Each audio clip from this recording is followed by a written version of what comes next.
And welcome to a special early edition of the This Week in Worcester podcast. I'm Tom Marino, editor of This Week in Worcester.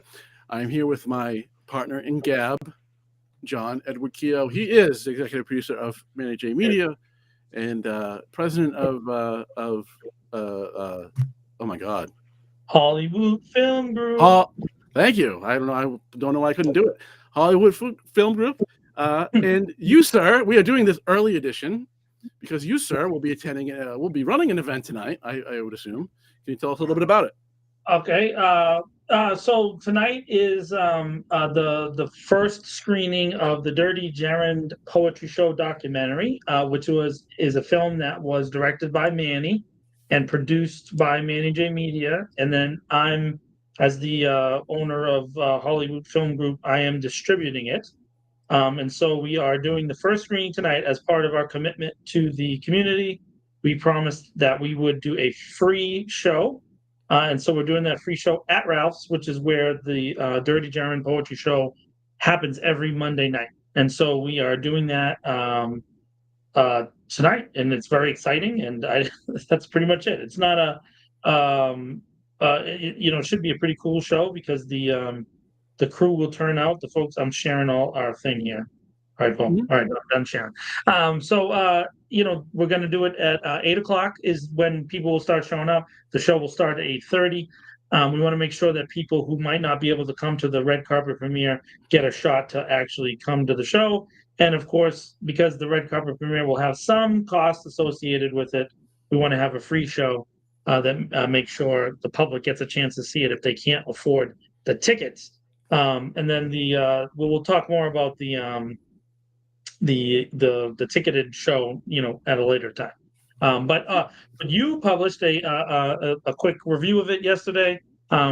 This week in Worcester always likes to cover community events. I noticed that some of the other outlets declined to cover it, but that's not completely out of the ordinary. Plus, you happen to half like me, so I appreciate that. And Yeah, it's super exciting. It got submitted to Sundance, the Sundance Film Festival last night, which is really exciting, and a couple other smaller festivals. Um, but it's mind-boggling. It took a year to do it because obviously there wasn't a huge budget for something like this, so we had to take our time, and realistically we had to volunteer a lot of our time. They did raise some money with a Kickstarter. It's like $1,500, and they paid us $1,300, so that was our budget. Managing Media got $1,300 to do this thing, and it's awesome. I don't care what anybody says, this thing is unbelievable. It came out so good. And Leanne spent probably I don't know, it's got to be 500, 600 hours editing it. And then, Mandy's been promoting it for a year straight. And I'm just blown away. I'm very excited about tonight. So that's the gist of it. Sorry that we're going to come on early, but that's it. Yeah. Um, I probably should have posted a notice earlier, but I didn't. So boo at me. And that's at Ralph's Diner tonight. And then the premiere is October 11th. Yeah. October 11th at the Parkview Room, which is right on Park Avenue across from Elm Park.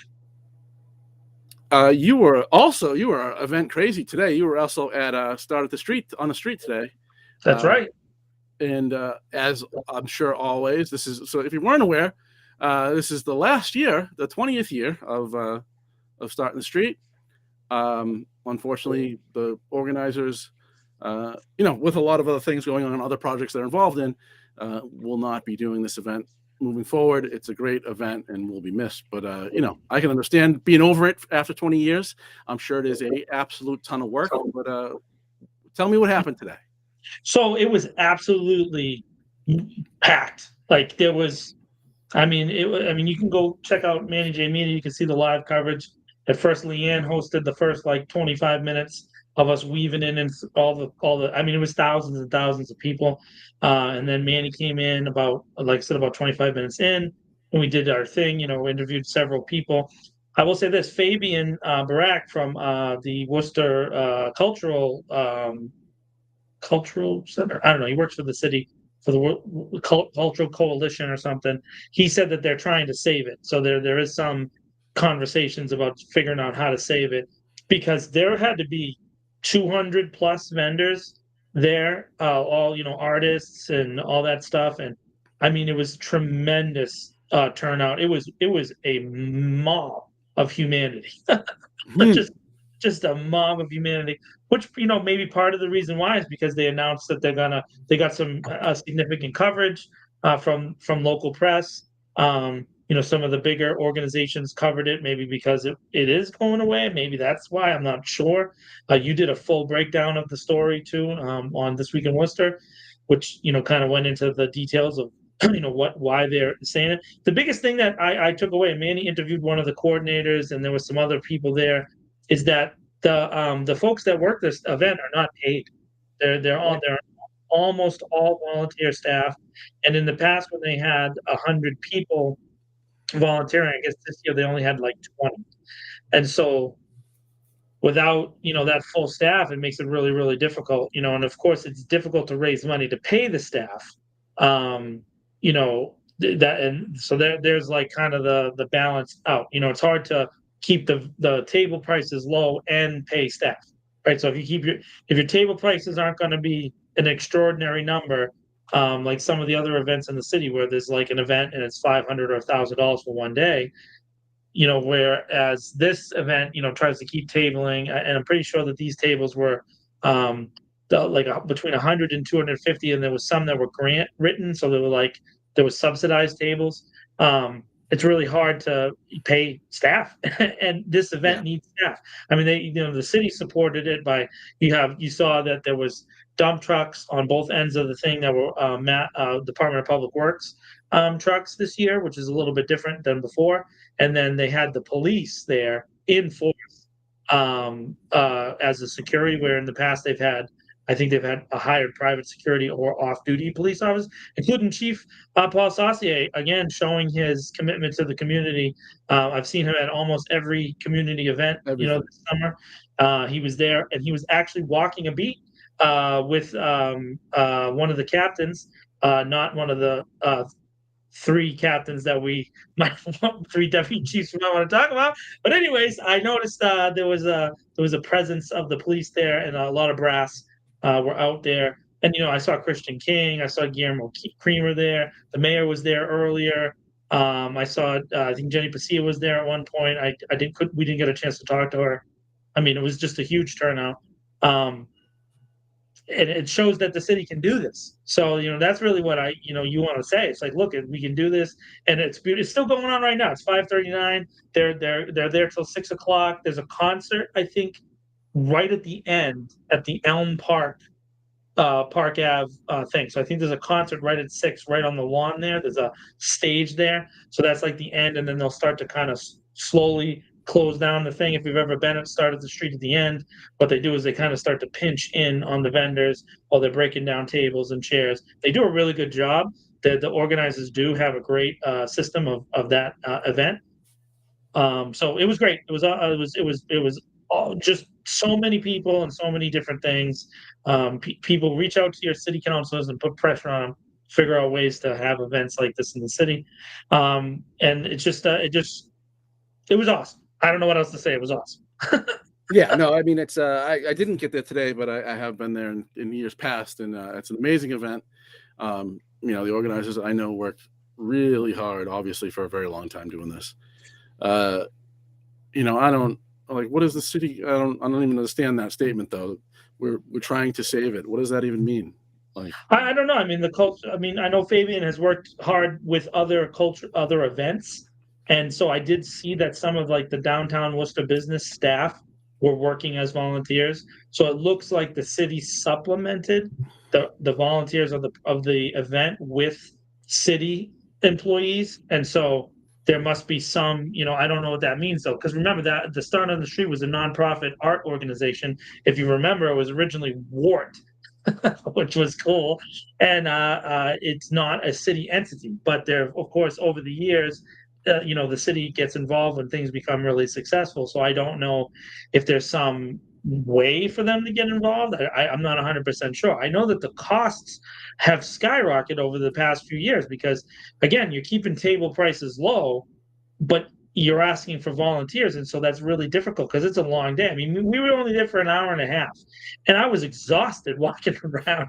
So I can imagine, I've done a lot of events. I actually went to the Silver Screen Con yesterday at DCU Center.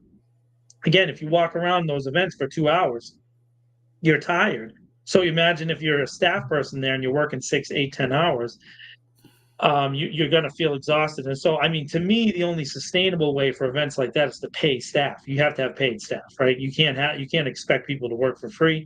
And so, but how do you get 100 people to work, at an event like that? Because if you're thinking an 8-hour day at minimum wage, you're just probably not going to get a lot of folks that are interested in doing that kind of work. So you're going to start to have to pay 20, 25 bucks an hour. So now you're looking at $200, $300 days per staff person. I mean, times 100 people, now you're talking serious, actual, real money. And so then, offsetted that with what the vendors. Now there are some sponsors of the event, but again, that kind of income has declined over the past few years because other businesses' costs have gone up. So it's really hard to get, like, I don't know, 100.7 the Pike to like throw 50 grand at you when they're not getting the same advertising revenue on the radio that they used to get. So because everything shifted really onto the internet. So I mean, which, by the way, This Week in Worcester podcast, which is a fully functional internet-based podcast, what Tom and I are doing here from 2 different locations live. We are seeking sponsors, and we're open to anybody who would like to sponsor This Week in Worcester. And this is where advertising dollars have gone, is online, because people actually get to engage with us in real time. That's why Manny does a lot of the community events. One of the cool things about our thing is that we weave through and go on and see everything that's happening. So, I hope there's a way to save it, but I have no idea how they're going to do it. Yeah, I don't understand. I don't know what that really means. Yeah, and I imagine it's an incredibly expensive event to put on. I don't know what the cost associated is with closing the street, but the sheer area that the event takes up, I mean, that requires, I'm sure, several detail officers, which are not cheap.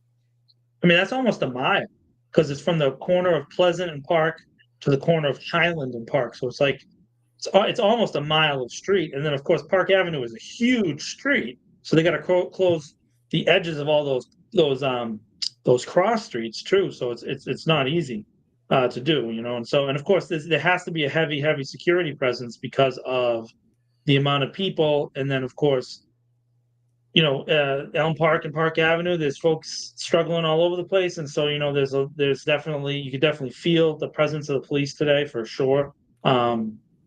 Good for them. Obviously, the attitude has radically changed. We've watched that happen in real time over the past year, as the current chief has changed the attitude of officers. Because I even saw a CERT team, special response team. So those are CERT team officers out there in full gear, and they were playing with the kids. There was this like zone where they had the kids kind of games for kids, like to draw chalk and make stuff. And I saw the officers in there playing with the kids, and I've never seen that before, ever. I've never seen that before. So and I'm not saying I've never seen officers out doing stuff, because you do, but it wasn't security detail that they were on today. They were in full public engagement and community mode. So good for them, by the way, for that. Yeah, I can. I think that the being part of the us rather than being part of the them is an underrated aspect and really important, for sure. By the way, there's cool stuff at Start on the Street that just doesn't happen anywhere else in Worcester. Like they got the Renaissance folks that come out that do the nights, and so I don't know if you've ever seen them, but one dude, he has his fencing hat on and he has a beard over it, and so he was doing that, and there was some fairies and some some folks dressed up in cosplay and stuff. Really cool, unique. It's just a combination of events. At Silver Screen Con yesterday, which is a horror focused event, really put on by the band Ice Nine Kills, is just kind of one genre, right? And it was really cool too. I went to that yesterday. It was heavy on the celebrities, but there's a lot of people dressed up. what makes Start on the Street different is that it's different genres. Like there's a whole section of just recycled material artists. Like there's like probably 30 vendors, and all they do is they sell art that they recycle. So, there's a guy that does the little robots, and there's the lady who does, like she got, it's like driftwood or something, like on a beach, and she like changes into cool wood and art. I mean, there's so many cool things. And regular vendors that, candy and food and stuff that are all Worcester locals. So, and then of course, the really, really cool part about Start on the Street is it doesn't close the businesses on Park Avenue. So, like, that's entertainment. Every year, That's Entertainment usually has comic book artists. They usually do a special sale that day. It's one of their biggest days of the year. I always thought that was cool. El Basha was open. A Stop Cafe was open. I mean, all of Park Avenue up to Pleasant Street was wide open, and people were going in and out. And so these events, they don't just bring business to the vendors that are in the middle of the street. It drives business inside, which is how you have long-term economic viability. Because if you go in to That's Entertainment on Start on the Street day, and maybe you buy a comic book for $5 off, it's going to make you more likely next Thursday to come back to That's Entertainment when there's not a big festival on the street, right? So the whole thing is a really amazing community collaborative. The idea to this day remains one of the best in the city. So either this has to continue or someone else has to pick up the ball and carry it. So we'll see what happens. That's a big ball to pick up. It is. It's a big project. Yeah. So we'll see what happens with that. But Laura and Stacy are they? I forget. God, I forget the name of the building that's starting construction on what is that, Main Street? The old boys club on Main Street, not where the affordable housing is, right? Is that on Main Street? What's the address of that place that they're building that art center? I'm not. It doesn't pop into my brain all the way. So they have those two ladies that are part of the organizing team for Start on the Street are opening a facility in Worcester. I believe its construction starts later this fall. That is basically for artists and kids to learn art. So one example of the other things that the key organizers that have going on. That is, I think, part of the motivation to step away. Yeah. And I mean, that's the thing too, is that remember, most of the time, organizers of events, if you've ever done an event, what you end up having to do is you have to have 17 jobs. And I've done a lot of events. I used to own an event company, and then I've done many film-based events. And like tonight we have the premiere coming up, and then we have another I don't want to say the real, but the red carpet premiere in a few weeks.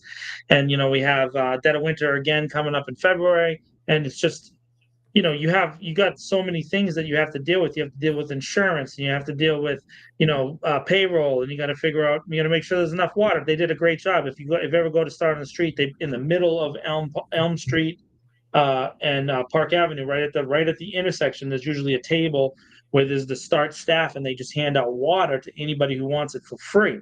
Okay, but if you think about it, when there's thousands, and I guarantee there was 10,000 people there.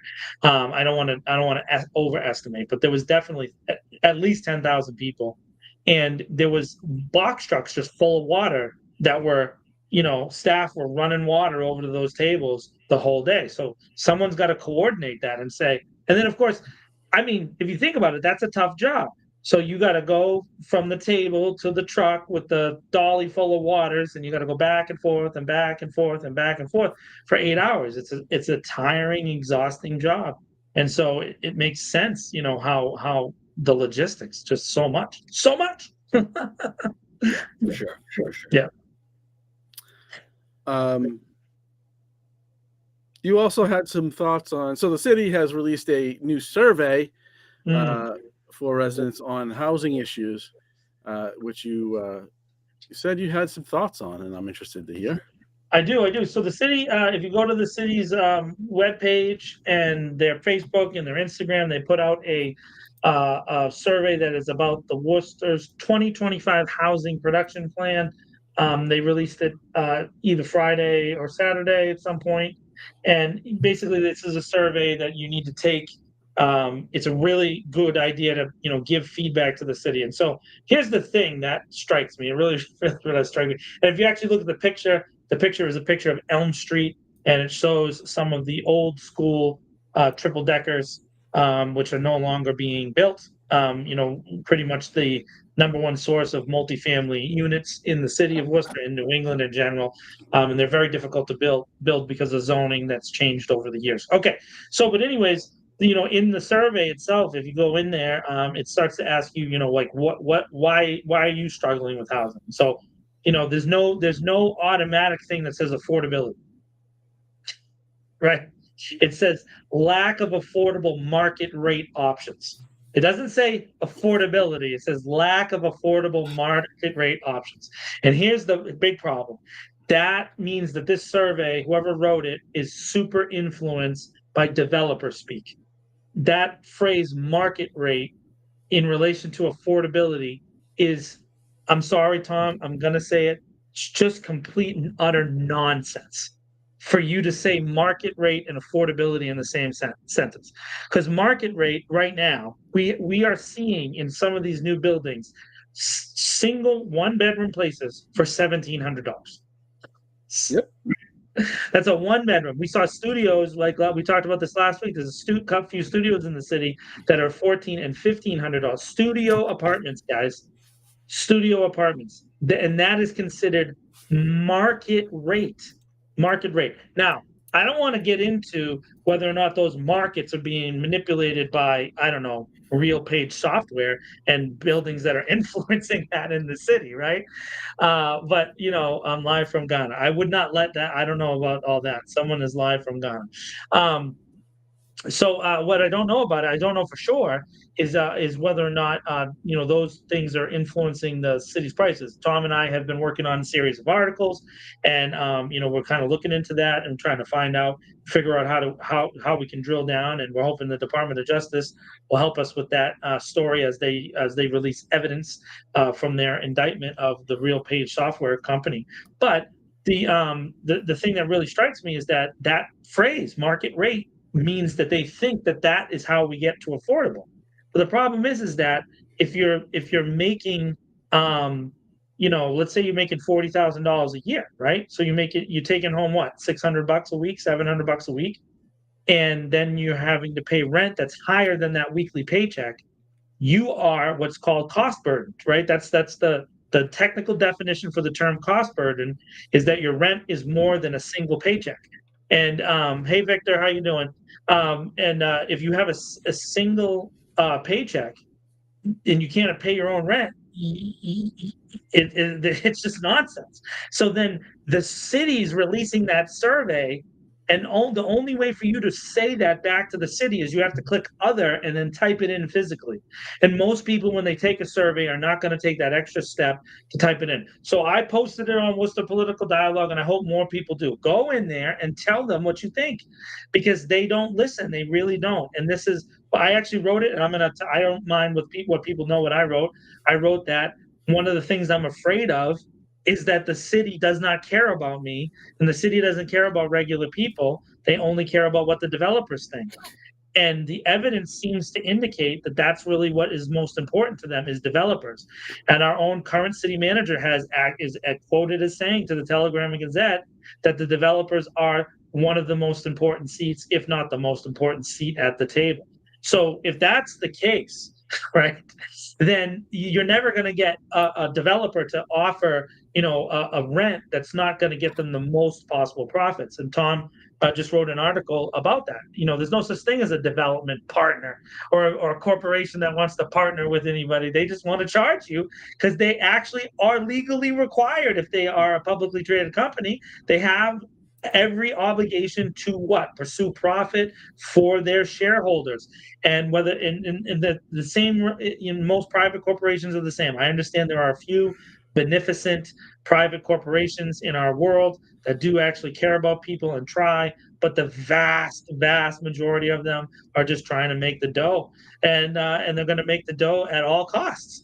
At all costs, they don't care about you or me and at all. But the problem is Tom, I was walking downtown, and I'll finish up right now. I was walking downtown the other day. I decided to take a walk to Kelly Square in the middle of the night. I don't know why, but I just wanted to kind of go down there. And I was walking by Polar Park, and I was looking at those two of those new buildings, the Revington and I forget what the other one's called. But anyways, the one next to Polar Park and the one across the street from Polar Park. And I saw that there are some people actually in there, right? But it's not full at all. And both of those buildings have been leasing for a few months now. So I want to say something to the city. I don't know if anybody from the city actually watches this.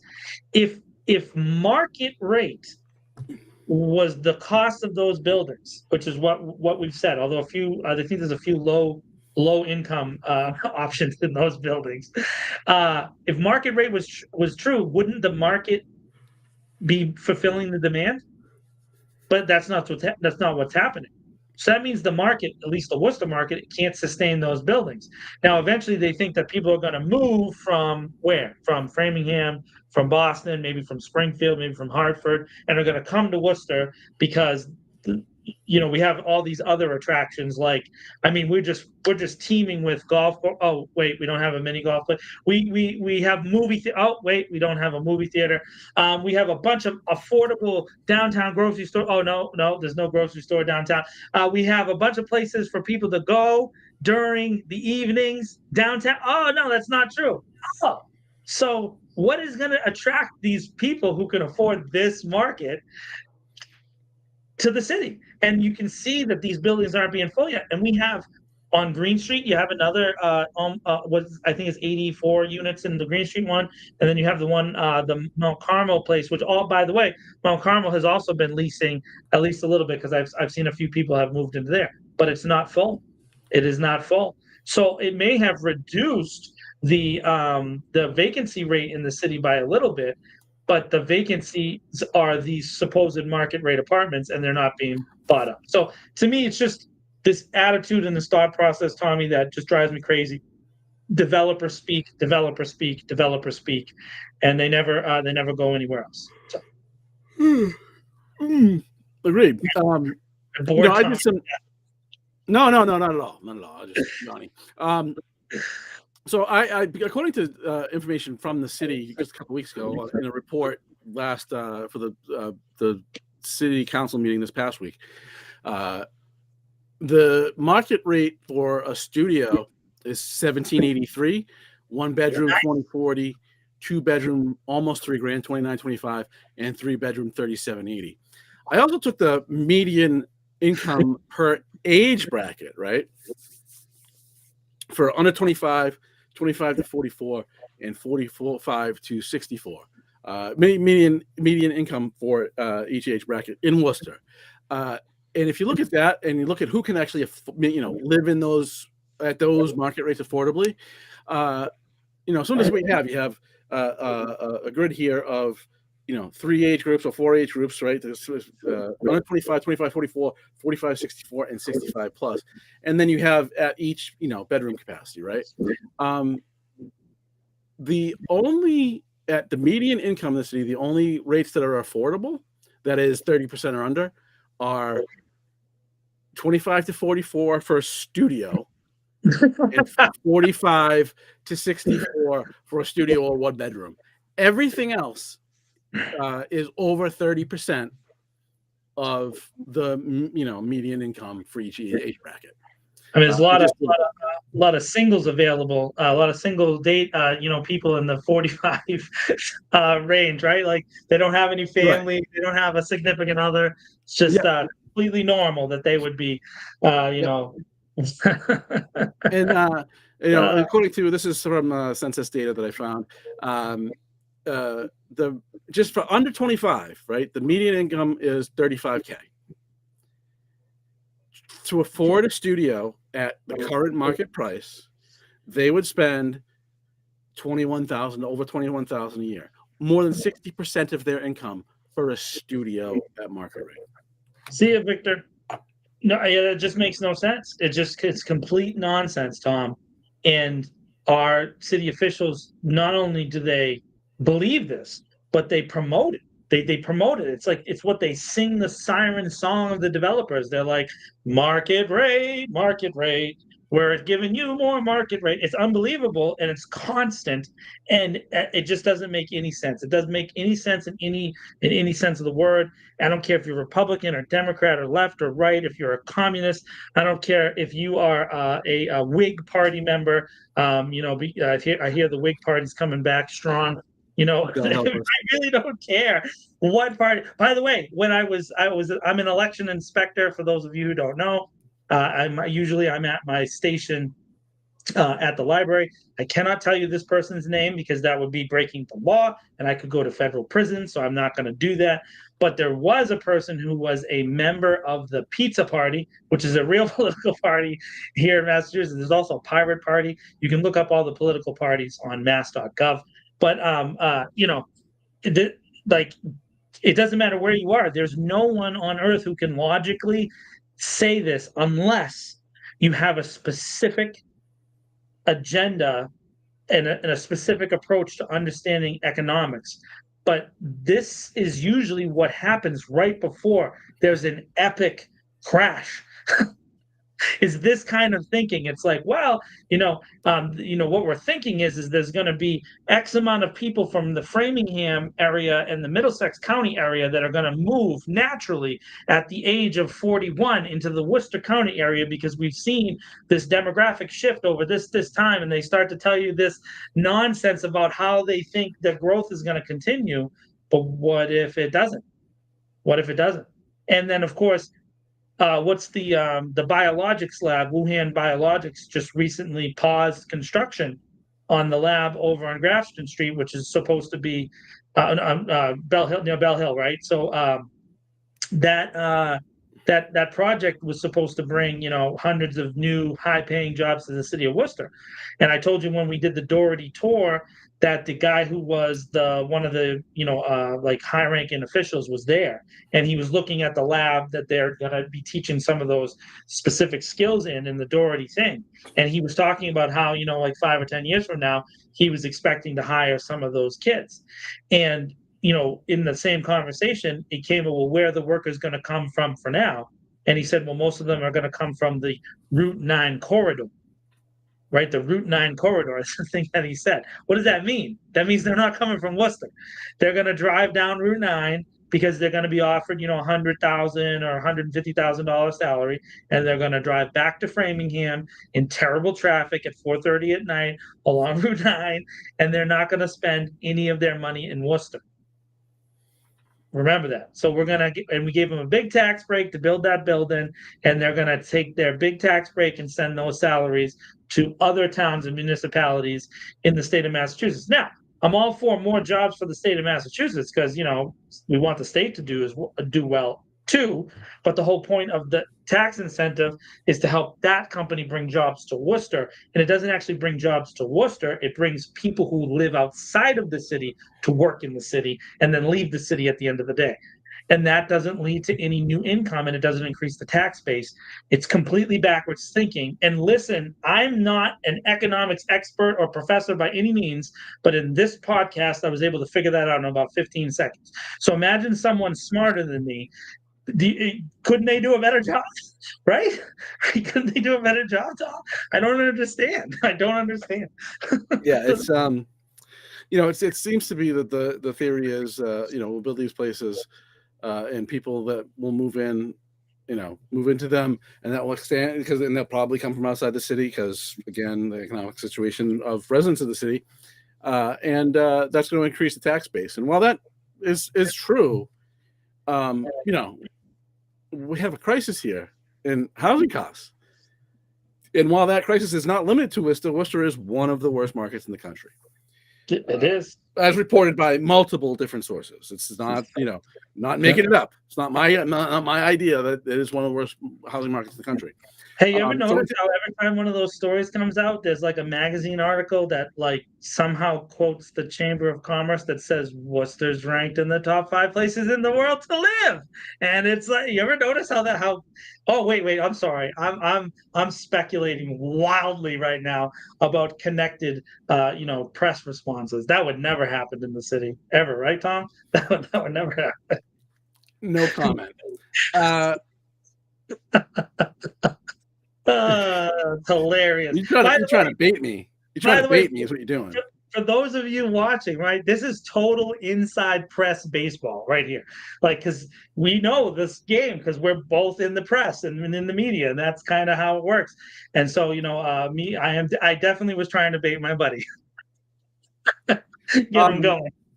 But if you want to go down that road, I just want to point out that I think it came out on Monday, but it's on the site now in our column section.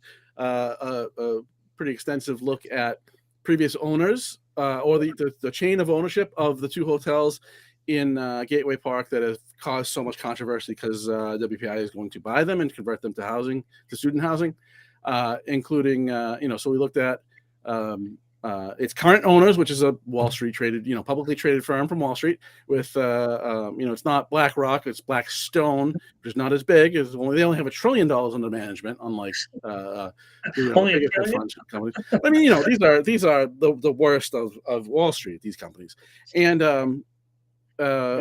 before that, the developers of those hotels paid nothing for that land that they built those hotels on. And then in 2017, they acquired them in 2019. They built one of the hotels early. That one didn't have a tax break. The other one did. And 2 years after that agreement was signed, they sold them to this Wall Street company for a total of the 2 properties combined, 16 and 13, so $29 million, properties that they acquired for nothing. And the city's upset about the little, the 1.7 million that will be coming off the books in taxes. Meanwhile, handing out left and right 5 and 4 and 6 and 7 and 8 and 9 and 3 and 8 and 30 and a 30-year deal for the Polar Park in tax incentives all over the place, and wondering why other entities are going to operate in the same exact manner. Man, that's weird how that happens.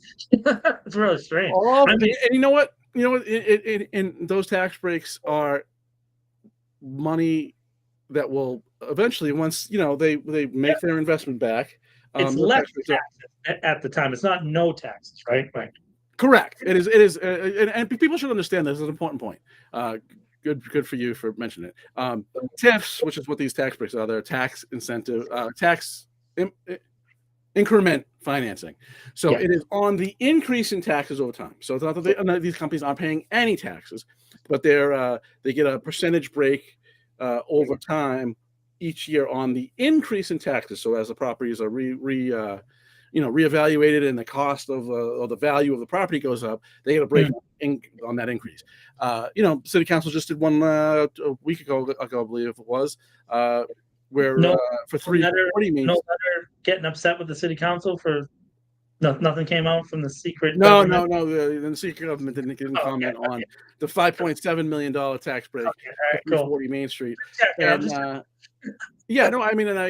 feel like we talked about this last week. So if this is repeated, I apologize. But that's about 9 months of profit of that. That property, once it's paid off, once they recover their investment, is going to print $8 million. It's going to print $8 million in revenue a year at full capacity. And we gave these people a $5 million tax break. 9 months. 9 months earlier, they get the profitability. And I just find it hard to believe that that is the difference between these deals happening. A revenue of $8 million, and it takes that $5 million tax giveaway to get them to do it. And I mean, it's not like you could even dig even farther to this and look at the fact that most of these projects are debt financed. And of course, if you take out debt to build, you don't have to pay taxes on the debt. And then, of course, those debts are then chopped up by the banks and sold as debt-based securities. And of course, those debt-based securities also don't pay any taxes. And so it's not like the bank that also financed the deal, like they're not paying their full slate, and nor is the stockbrokers. And I wonder if that Wall Street firm that you're talking about, I wonder if they happen to own any shares in the banks that happen to be financing these projects that are debt financed. It's not like we could tie those things together, or could we? I mean, it's a difficult tie though, but Anyways, those are interesting little things about the way things work. So that is so that story is on the site now. It is under our column section, which is like the third section down. Yeah. And I just wanted to mention real quickly because and this is going to be a short episode because Mr. Keogh has to attend to eventing. Big fancy John doing big fancy stuff. You can get it from the city's website, from the agenda for Tuesday's city council meeting, but a report on the usage of the police department's drone has been released. It looks like there was 7 usages in this reporting period. 30 grand. It's a quarterly report. Of course, it won't pull up for me now. Here it is. So it's a quarterly report. So, June 12th, 18th, July 17th, July 24th, July 29th, and August 6th and August 24th were the drone usages. I will do a story about this, this week on the details of it, but seven usages this quarter. And I'm sure if you look at this report, because it happens to be up on my screen right now, you'll notice, Tom, that the city actually bought 2 drones.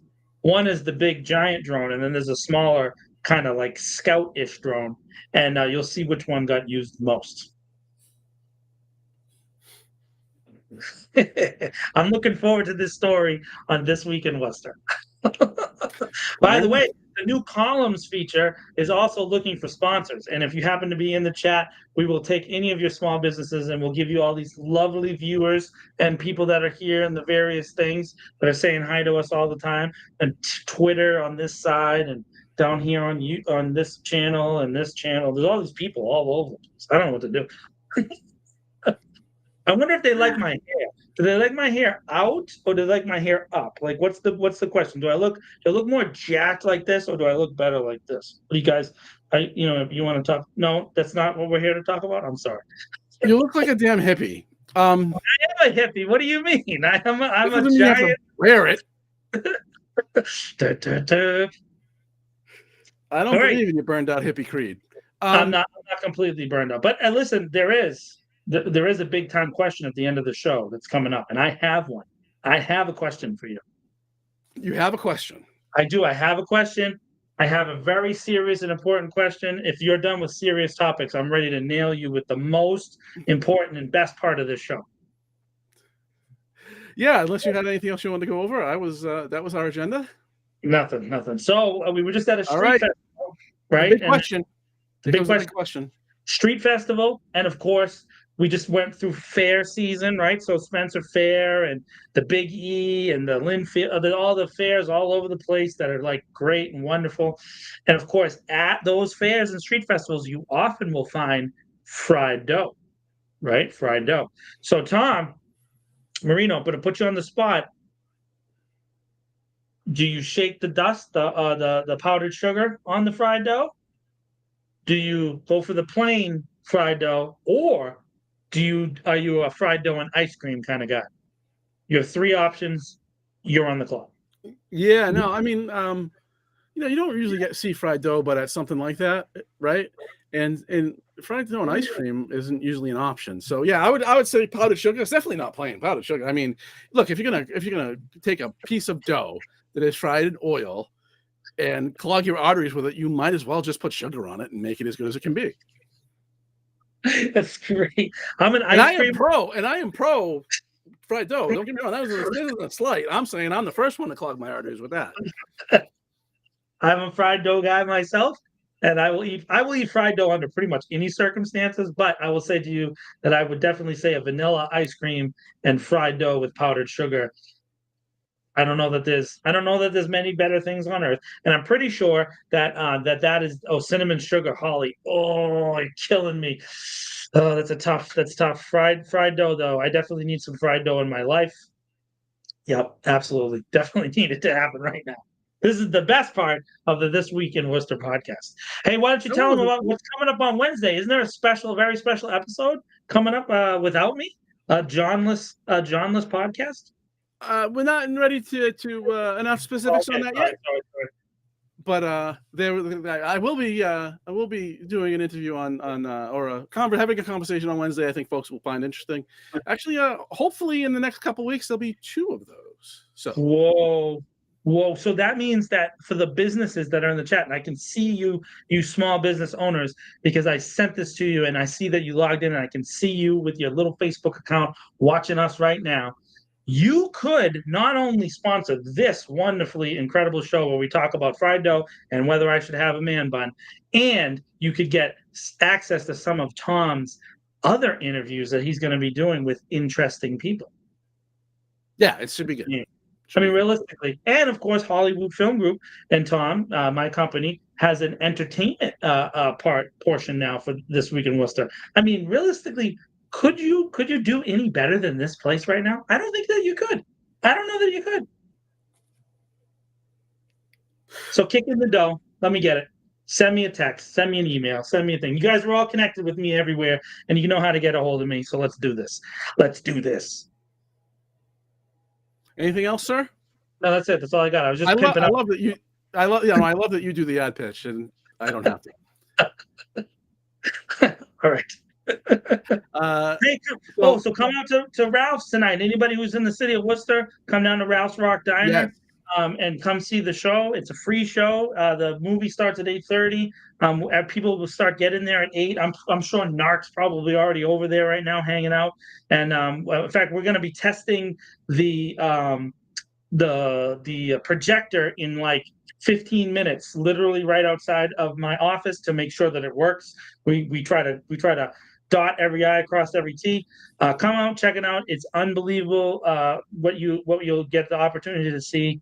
It blows my mind that we were able to pull this off, but a full feature-length documentary done by community organizations right here in the city of Worcester. It's unbelievable. So come check it out. Yeah, that is tonight at Ralph's Diner on Grove Street.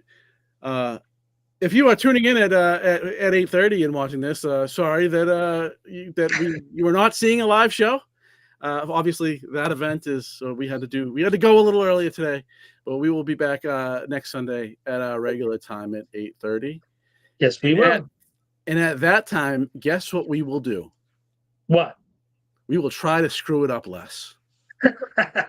Just a little bit less than last time. For Mr. going to an event to have his new film screened, Mr. John Edward Keogh. I'm Tom Marino. Have a wonderful week. We'll see you next Sunday. Good evening, everybody.